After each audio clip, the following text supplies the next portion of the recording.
You know, we used to think about social emotional learning as sort of something totally separate from academic learning, but in fact, they're totally engaged. Everything that we learn is triggered by emotion, number one. If you feel positively about the surrounding, if you feel psychologically safe, if you like the teacher and peers, you're gonna learn more effectively because your brain is open to learning. If you're in a negative space because you've had a traumatic experience or you feel insecure about your position in the context, you will actually be so worried about those feelings that you will be much less able to learn. So creating a socially and emotionally safe environment is important for cognitive learning. It's so important that as adults, our first questions to students is not what's wrong with you, but it's what's going on with you. And having that mindset, having that understanding that the experience is powerful, that culture of that classroom and that school really, really matters, students that can then engage in learning and then talk to adults about what they're experiencing.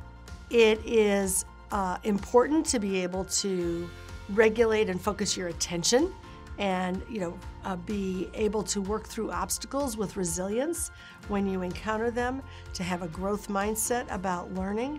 It's important to be able to work collectively with others, productively in a collaborative environment. All of these things actually are part of developing your academic prowess as a student, and it shows up in academic achievement.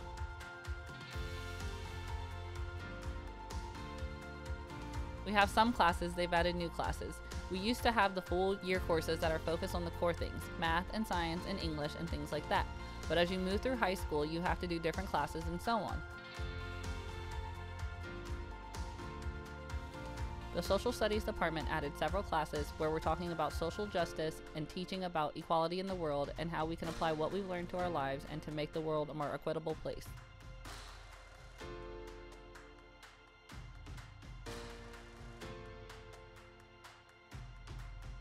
Also, annually, there's a DEF camp called Youth Leadership Camp, YLC, and my school really encourages students to go to this DEF camp. I went there in summer 2018.